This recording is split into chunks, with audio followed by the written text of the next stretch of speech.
Hello and welcome back to English House, your one stop solution for all your entrance need. क्या हाल है आप सभी के? आप सभी को पता है यार कि आईपी यूनिवर्सिटी ने अपना प्रोस्पेक्टस रिलीज कर दिया है, उसी के साथ उसके फॉर्म भी निकल चुके हैं। आज हम उसके फॉर्म पे वीडियो लेके आने वाले हैं कि कैसे फिल करना है आपको। उससे पहले आ जाते हैं प्रोस्पेक्टस पे। जब से प्रोस्पेक्टस आया ना यार, उसके बाद आजकल बच्चे इतने कंफ्यूज हो रखे हैं। न्यू उसके जो अपडेट्स आए हुए हैं, जो नए चेंजेस आए हुए हैं प्रोस्पेक्टस में, आजकल मेरी वीडियोस पे इतने व्यूज नहीं आ रहे जितने टेलीग्राम और व्हाट्सएप पे मैसेजेस आ रहे हैं, इंस्टाग्राम पे मैसेजेस आ रहे हैं कि सर ये समझाओ यार कि क्या हो रखा है, हमें सीयूईटी देना है, आईपी सीईटी देना है, क्या एग्जाम पैटर्न रह रहा है यार, कुछ जो चेंजेस आए वो बता दो। और एक चीज ये भी समझा दो, जो आईपीयू के प्रोस्पेक्टस में ये एक और नया रूल लेके आया है कि आईपीयू के जो एडमिशन है वो थ्रू मेरिट और सीयूईटी के स्कोर पे होंगे। तो क्या मुझे आईपीयू का फॉर्म फिल करना है या नहीं करना है? और जब सीयूईटी के स्कोर पे ही एडमिशन लेगा तो आईपीयू सीईटी तो देना नहीं है, तो उसका फॉर्म भरूं या ना भरूं? तो आज आपकी इन सारी समस्याओं का समाधान मिलेगा आपको इसी वीडियो में। हम इन डिटेल बात करेंगे सारी चीजों पे। सबसे पहले डिस्कस करेंगे कि जो सबसे बड़ा क्वेश्चन, जो सारे बच्चों का क्वेश्चन है कि या जो सबसे बड़ा डाउट है हमारा, कि जब एडमिशन थ्रू सीयूईटी के स्कोर पे हो रहे हैं तो सीयूईटी ने अपने अलग, आईपीयू में क्या हुआ है कि यहाँ पे इन्होंने अलग अलग कोर्सेज के अलग अलग डोमेन सब्जेक्ट्स बता दिए हैं कि आपके लिए ये सब्जेक्ट्स है। अगर आपको बीबीए करना है तो उसके लिए डोमेन सब्जेक्ट्स और लैंग्वेज और जनरल टेस्ट है, या फिर किसी सब्जेक्ट किसी कोर्सेज में वो कह रहे हैं कि सिर्फ लैंग्वेज और जनरल टेस्ट है। तो इन सभी चीजों को समझते हैं। सबसे पहले हम स्टार्ट करते हैं कोर्सेज से। अगर मैंने मान लिया कि पहला पॉइंट क्लियर करता हूं कि आईपीयू में जो एडमिशन है वो हो रहे हैं सीयूईटी के स्कोर कार्ड पर। अगर हो रहे हैं तो सबसे पहले देख लो कि उस कौन कौन से कोर्सेज के लिए और उसके लिए कौन कौन से सब्जेक्ट्स रिक्वायर्ड है, और आईपीयू सीईटी अब देना है या नहीं देना, आईपीयू का फॉर्म फिल करना है या नहीं करना, इस वीडियो के एंड में बताऊंगा मैं आपको। ठीक है, चलो सबसे पहले हम देख लेते हैं IPU admission 2024 through CUET score. ठीक है, जो सीयूईटी के स्कोर कार्ड पे हो रहे हैं। तो पहले देखते हैं, हम सिर्फ यूजी कोर्सेज की बात कर रहे हैं, पीजी कोर्सेज की बात अभी नहीं करेंगे, वो हम किसी और वीडियो में करेंगे। ठीक है, तो स्टार्ट करने से पहले यार, अगर आप इस चैनल पे पहली बार आए तो इसे सब्सक्राइब जरूर कर लेना, और अगर अच्छा लगे ये वीडियो तो इसे लाइक जरूर करना। सब्सक्राइब करने के लिए मैं इसलिए कह रहा हूं कि अभी तो ये कंफ्यूजन स्टार्ट हुई है। अभी तो सिर्फ आईपी यूनिवर्सिटी के फॉर्म रिलीज हुए हैं, उसके बाद सीयूईटी के होंगे, और अभी तो फॉर्म फिलिंग है। इसके बाद एंट्रेंस के बाद जो काउंसलिंग राउंड्स होंगे उस सभी में अगर आपको हेल्प चाहिए तो आप इस चैनल को सब्सक्राइब कर सकते हो, क्योंकि मैं आपके एडमिशन जर्नी में जितने भी राउंड्स होंगे, counselling round, form filling, assistant, preference list, वो सारी चीजें आपको इस चैनल पे मिलेंगी। A to Z तक सारी चीजें कंप्लीट और एकदम फ्री। कोई भी एक्स्ट्रा चार्जेस नहीं पे करना है किसी भी चीज के लिए। क्लासेस की बात नहीं कर रहा हूं, मैं बात कर रहा हूं जो भी असिस्टेंस प्रोवाइड करेंगे उसकी कोई भी क्लासेस, उसके कोई भी चार्जेस नहीं होंगे, सारी चीजें एकदम फ्री ऑफ कॉस्ट है। चलो, अब यूजी कोर्सेज में कौन कौन से कोर्सेज है आईपीयू में? BBA, BCA, BCom honours, BJMC, HM. सबसे ज्यादा जो डाउट्स आए हैं, जो मैसेजेस आए हैं, वो इन्हीं कोर्सेज के लिए आए हैं, तो इसीलिए मैंने ये कोर्सेज पे किए हुए हैं। और जो कोर्सेज है आप मुझे कमेंट सेक्शन में बता सकते हो, मैं उस पर वीडियो लेके आ जाऊंगा, या कमेंट सेक्शन में ही आपको बता दूंगा कि क्या सब्जेक्ट्स रिक्वायर्ड है। चलो, अब इन कोर्सेज के लिए सबसे पहले देखते हैं हम बीबीए से। अभी हम बात कर रहे हैं जो सीयूईटी के स्कोर पे एडमिशन होगा उसके लिए क्या सब्जेक्ट चाहिए, वाली एलिजिबिलिटी क्राइटेरिया क्या है। अब देखो, सबसे पहले बीबीए से स्टार्ट करते हैं। तो बीबीए का मैं एक और वीडियो ले आया था पहले ही आईपीयू सीईटी के ऊपर, जो बीबीए था आईपीयू बीबीए पे, उसमें मैंने एलिजिबिलिटी क्राइटेरिया पहले भी बताया था कि एलिजिबिलिटी क्राइटेरिया क्या रहेगा। तो एलिजिबिलिटी क्राइटेरिया सेम है कि आपका क्लास 10th एंड 12th में 50% होना चाहिए एग्रीगेट स्कोर, बेस्ट 4 में इंक्लूडिंग इंग्लिश, तो यही है, वो आपका होना चाहिए। अब जब सीयूईटी के स्कोर पे होगा तो कौन कौन से सब्जेक्ट्स आपको लेने हैं, कौन कौन से सब्जेक्ट्स आपके कंसीडर किए जाएंगे? सबसे पहले लैंग्वेज 1 इंग्लिश आप सेलेक्ट करोगे। जब सीयूईटी का फॉर्म फिल करोगे तो उसमें जो आपके सब्जेक्ट कंसीडर किए जाएंगे वो इंग्लिश। फिर सेक्शन 2 में से जो सेक्शन 2 है वो है डोमेन। आपको तो पता है ना, सीयूईटी में 3 सेक्शन है, section 1 is language, section 2 is domain and section 3 is general test. तो बीबीए के लिए आपको लेना है इंग्लिश, लैंग्वेज। उसके बाद सेकंड में बिजनेस स्टडीज, और ये कंपलसरी सब्जेक्ट है, मतलब लेना ही लेना है, कंपलसरी सब्जेक्ट है। सेकंड में डोमेन में सिर्फ एक सब्जेक्ट, डीयू की तरह 3 सब्जेक्ट को कंसीडर नहीं करेगा, सिर्फ एक सब्जेक्ट को कंसीडर करेगा, वो है बिजनेस स्टडीज। और उसके बाद जो थर्ड पॉइंट है हमारा, जो थर्ड है, that is section 3 is general test, compulsory है। ये 3 सब्जेक्ट्स आपको लेने हैं फॉर बीबीए। ये सीयूईटी के स्कोर पे कंसीडर किया जाएगा, जब सीयूईटी के स्कोर पे एडमिशन होगा तब की बात कर रहा हूं मैं। उसके बाद फिर बीसीए के लिए, अब बीसीए के लिए अगेन कि आपका क्लास 12th का परसेंटेज 50% होना चाहिए marks aggregate in best 4 subject. लेकिन बीसीए का एलिजिबिलिटी क्राइटेरिया क्या कहता है कि आपके पास क्लास 12th में आपका ये मार्क्स तो होना ही चाहिए, लेकिन आपके पास क्लास 12th में मैथमेटिक्स और या कंप्यूटर साइंस, आईपी और any subject related to computers, अगर आपके पास 12th में मैथ्स, अप्लाइड मैथमेटिक्स या any subject related to computers, IP, CS, वेब जो आईटी आता है या वेब डिजाइनिंग आता है, इनमें से अगर कोई भी सब्जेक्ट आपके पास है तो you are eligible for BCA.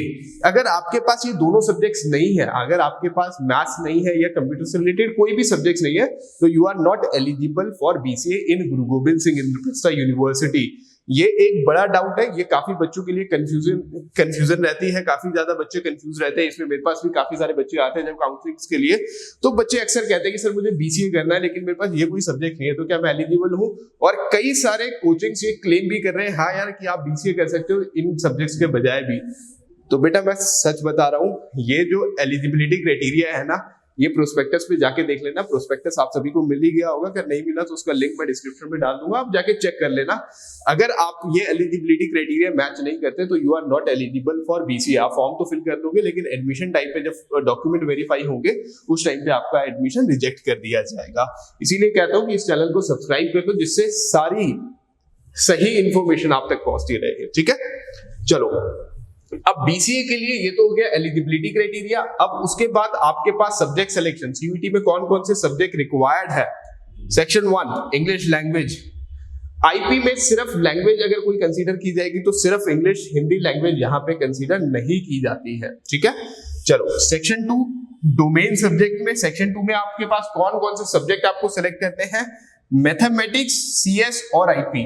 अगर आपके पास क्लास 12 में मैथ्स नहीं है और आपके पास आईपी है, मैथ्स नहीं है, पर उसके एग्जाम देते हुए आपको डोमेन में मैथमेटिक्स और कंप्यूटर या आईपी में से कोई एक दोनों सब्जेक्ट्स रखने ही रखने। अगर आपके पास क्लास 12 में मैथ्स नहीं है तो कोई बात नहीं, यहाँ पे डीयू वाला सीन नहीं है कि डीयू जब कहता है कि आपको क्लास 12 में वही सब्जेक्ट रखने हैं जो आपके मतलब डोमेन में वही सब्जेक्ट चूज करोगे आप जो आपके पास क्लास 12 में है। लेकिन आईपी के साथ ऐसा नहीं है।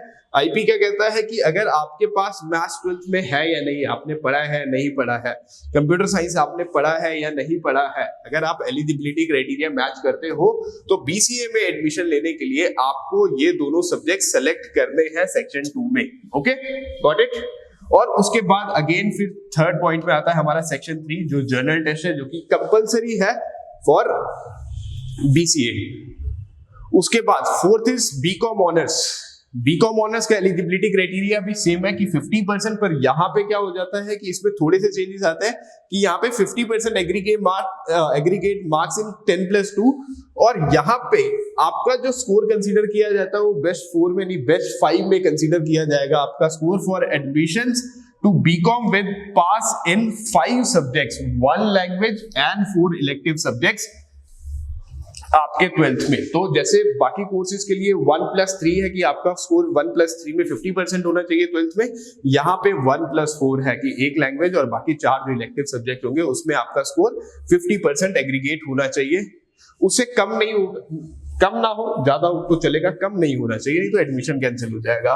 अब यहाँ पे सब्जेक्ट सिलेक्शन क्या है कि बीकॉम ऑनर्स के लिए यहाँ पे सिर्फ लैंग्वेज चाहिए English, no domain subject required for BCom honours in Indraprastha university, और सेक्शन 3 जर्नल टेस्ट कंपलसरी है। तो यहाँ पे बीकॉम ऑनर्स के लिए आपके का कंसीडर किया जाएगा सिर्फ language and GT, no domain subject required in IPU for BCom honours. Okay, फिर जर्नलिज्म के लिए bachelors in journalism and mass communication के लिए अगेन वही कि क्लास 12 में 50% होना चाहिए बेस्ट 4 में। सब्जेक्ट सिलेक्शन में यहाँ पे ये भी चीज समझना कि इस चीज को समझना, सेक्शन 1 इंग्लिश, मैंने कहा ना कि सबके लिए कंपलसरी है, आईपी में कंपलसरी लैंग्वेज है इंग्लिश, लैंग्वेज 1 में। अब यहाँ पे डोमेन में आपके पास कौन से सब्जेक्ट है, मास मीडिया और मास कम्युनिकेशन। मास मीडिया और मास कम्युनिकेशन जिन भी बच्चों के पास क्लास 12 में नहीं होता है हमारे पास, लेकिन हमें करना है जर्नलिज्म, तो ये सब्जेक्ट्स आप सेलेक्ट कर सकते हो। ठीक है, जब आप सीयूईटी का फॉर्म फिल करोगे तो आपके पास जो 12th में डोमेन्स है वो तो फिल करोगे क्योंकि दिल्ली यूनिवर्सिटी को भी टारगेट करोगे आप। उसके अलावा ये कुछ एडिशनल डोमेन सब्जेक्ट है जो आप अपने सब्जेक्ट लिस्ट में फिल करोगे अगर आप इन कोर्सेज को प्लान कर रहे हो तो। Got it? तो अब यहाँ पे बीजेएमसी के लिए मास मीडिया और मास कम्युनिकेशन में से कोई भी एक सब्जेक्ट आप ऑप्ट कर सकते हो। एंड अगेन की सेक्शन 3 जनरल इंटरेस्ट कंपलसरी। उसके बाद अब हम आ जाते हैं बीएचएमसीटी में। बीएचएमसीटी थोड़ा सा डिफिकल्ट कर दिया सीयूईटी के साथ। अब यहाँ पे क्या है, बीएचएमसीटी में वही एलिजिबिलिटी क्राइटेरिया सेम है। अब सब्जेक्ट सिलेक्शन की आपके पास एक लैंग्वेज, डोमेन में अकाउंटेंसी बुक कीपिंग में से कोई भी एक रख सकते हो, कंपलसरी सब्जेक्ट डोमेन में, और उसके बाद फिर सेक्शन 3 जनरल इंटरेस्ट कंपलसरी। तो ये है यूजी के वो कोर्सेज जो सीयूईटी के स्कोर कार्ड पे एडमिशन लेंगे तो आपके पास ये डोमेन सब्जेक्ट्स अगर होंगे तो ही आप एलिजिबल हो आईपी यूनिवर्सिटी में एडमिशन लेने के लिए थ्रू सीयूईटी। ठीक है, अब मैं आपको बता देता हूं अगर कोई और डोमेन सब्जेक्ट रिक्वायर्ड है इसमें, अगर और किसी कोर्स के लिए। अब मैं आ जाता हूं सीयूईटी की वेबसाइट पर। सीयूईटी की वेबसाइट पे हमने देखोगे कि आप यूनिवर्सिटीज में मिल जाएगा आपको इंद्रप्रस्थ यूनिवर्सिटी, और यहाँ पे अगर आपका कोई और कोर्स के लिए आप प्लान कर रहे हो तो वो यहाँ पे मिल जाएगा आपको थोड़ा इजीली, क्योंकि प्रोस्पेक्टस में ढूंढना थोड़ा कठिन है। वैसे आप प्रोस्पेक्टस में भी ढूंढ सकते हो कि लेट से आप प्लान कर रहे हो बीएड के लिए या फिर, और इंद्रप्रस्थ यूनिवर्सिटी में कुछ नए कोर्सेज भी लॉन्च हो गए हैं वो भी। तो अब यहाँ पे देख लो कि अगर आप प्लान कर रहे हो बीए एलएलबी और बीबीए एलएलबी के लिए भी, तो यहाँ पे आपके सब्जेक्ट क्या कंसीडर किए जाएंगे, लैंग्वेज में इंग्लिश, सेक्शन 2 में से जो डोमेन सब्जेक्ट है उसमें लीगल स्टडीज और general test for BA LLB and BBA LLB.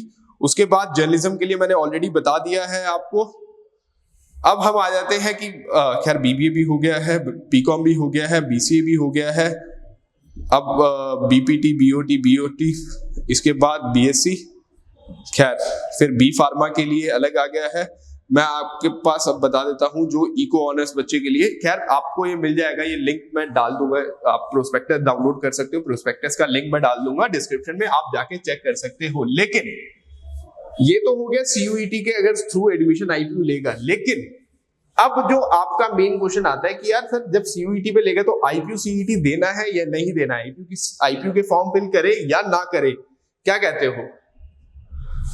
तो पहली बात, एक और मेरी बात, जब यहां पे आप पढ़ोगे ना कि आईपीयू एडमिशन लेना है थ्रू सीयूईटी, तो एक चीज को समझो यहां पे कि सीयूईटी के स्कोर पे आईपीयू तब एडमिशन लेगा जब आईपीयू सीईटी के द्वारा सीट रह जाती है। तो आईपी यूनिवर्सिटी दो तरह से एडमिशन ले रहा है। कैसे कैसे? पहला सीयूईटी पे और दूसरा पहला आईपीयू सीईटी पे। आईपीयू अपने एग्जाम को पहली प्रेफरेंस दे रहा है और सेकंड प्रेफरेंस देगा वो सीयूईटी पर। अब इसका मतलब क्या हुआ कि पहले जो भी बच्चा बीसीए के लिए प्लान कर रहा है, लेट से एक बच्चा है, दो बच्चे हैं, एक है राम, एक है श्याम। राम ने क्या किया, राम ने आईपीयू में एडमिशन कर रहा है, वो उसने क्या किया, सीईटी का फॉर्म फिल किया। और दूसरा बच्चा है श्याम जिसने सीयूईटी के स्कोर पर सीयूईटी का एग्जाम दे रहा है, उसने सीईटी नहीं दिया। अब दोनों बच्चे सेम कोर्स के लिए अप्लाई कर रहे हैं इन इंद्रप्रस्थ यूनिवर्सिटी। तो उस केस में राम जिसने आईपीयू सीईटी दिया हुआ है और श्याम जिसने सीयूईटी दिया हुआ है, तो पहली प्रायोरिटी किसको देगा आईपीयू? जिसने आईपीयू का अपना एग्जाम दिया है सीईटी। आईपीयू कह रहा है कि वो सीयूईटी को भी कंसीडर करेगा, लेकिन तब जब सीईटी की जो सीट्स है वो वेकेंट रह जाएगी। अगर कुछ बच्चे ऐसे हैं जिन्होंने सीट पहले, वो प्रेफरेंस देगा। अगर एक कॉलेज में 300 सीटें हैं, मैं एक और एग्जांपल देता हूं आपको, जस्ट वेट, मैं एक और एग्जांपल देके समझाता हूं कि कैसे होगा। अब लेट से किसी बच्चे ने अप्लाई किया बीसीए के लिए आईपी में। अब आईपीयू में 300 सीट्स है फॉर बीसीए। एमएसआई में एक कॉलेज है महाराजा सूरजमल में, 300 सीट्स है फॉर बीसीए। ठीक है, अब क्या हुआ कि एक बच्चे ने दिया आईपीयू सीईटी। अब लेट से आईपीयू सीईटी के थ्रू 300 में से 250 सीट्स फिल हो जाती हैं और 50 रह जाती हैं। तो रिमेनिंग 50 के लिए वो सीयूईटी को कंसीडर करेगा फॉर रिमेनिंग सीट्स। अगर 50 रिमेनिंग सीट्स के लिए वो सीयूईटी को कंसीडर करेगा। अगर 300 की 300 सीट्स आईपीयू सीईटी के थ्रू फिल हो जाती है तो वो सीयूईटी को कंसीडर ही नहीं करेगा। और एक चीज और बता दूं यार कि जो आईपी के टॉप कॉलेजेस है ना, उसमें सीटें नहीं वेकेंट रहेंगी। लास्ट ईयर भी बच्चों ने एक गलती की थी, जो 2023 में एग्जाम हुआ था, बच्चों ने आईपीयू का एग्जाम ही फिल नहीं किया था और बाद में क्या हुआ कि बेचारों को सीट्स नहीं मिली। उनका स्कोर अच्छा था, लेकिन अगर किसी बच्चे को अप्लाई करना था बीबीए के लिए तो बीबीए के टॉप कॉलेजेस में सीटें ही नहीं बची, तो उनको एडमिशन नहीं मिला। तो आपको ये गलती नहीं करनी है। आपको एक तो जो सबसे पहला क्वेश्चन आता है, बच्चे कह रहे हैं कि सर आईपीयू का फॉर्म क्यों फिल करें, जब 1500 रुपए फीस क्यों दूं मैं, जब एडमिशन सीयूईटी पे ले रहा है। तो मेरे भाई मेरी बात को तो समझो, मैं क्या कह रहा हूं कि आईपीयू सेकंड प्रेफरेंस दे रहा है सीयूईटी को। फर्स्ट प्रेफरेंस तो उसका हमेशा से ही अपना एंट्रेंस रहा है, जो कि कॉमन एंट्रेंस है। तो फर्स्ट प्रेफरेंस आईपीयू का अपना एग्जाम है। सेकंड प्रेफरेंस, अगर सीटें वेकेंट होंगी तो सीयूईटी का स्कोर कंसीडर किया जाएगा। अगर सीटें वेकेंट नहीं हुई तो सीयूईटी की कोई वैल्यू नहीं है दोस्त, इंद्रप्रस्थ यूनिवर्सिटी। तो अपने भाई की बात मानो और जल्दी से जाके आईपीयू का फॉर्म फिल करो। आज 7:30 बजे, सॉरी आज नहीं, ये वीडियो आपको कल मिलेगा, हमने एक चैनल पे वीडियो अपलोड कर दी है जिसपे कैसे फिल करना है, how to fill IPU CUET का एप्लीकेशन फॉर्म कैसे फिल करना है, स्टेप बाय स्टेप उस पे वीडियो डाल दी है, आपको मिल जाएगी इस चैनल पे, ठीक है। तो ये डाउट, आई होप आपका ये डाउट क्लियर हो गया होगा। अगर इससे रिलेटेड और कोई भी डाउट या एडमिशन से रिलेटेड कोई भी डाउट आपका आता है तो आप मुझसे कमेंट सेक्शन में कमेंट करके पूछ सकते हैं। तो आज की इस वीडियो में इतना ही, जल्दी मिलेंगे अपनी अगली वीडियो के साथ, तब तक के लिए गुड लक।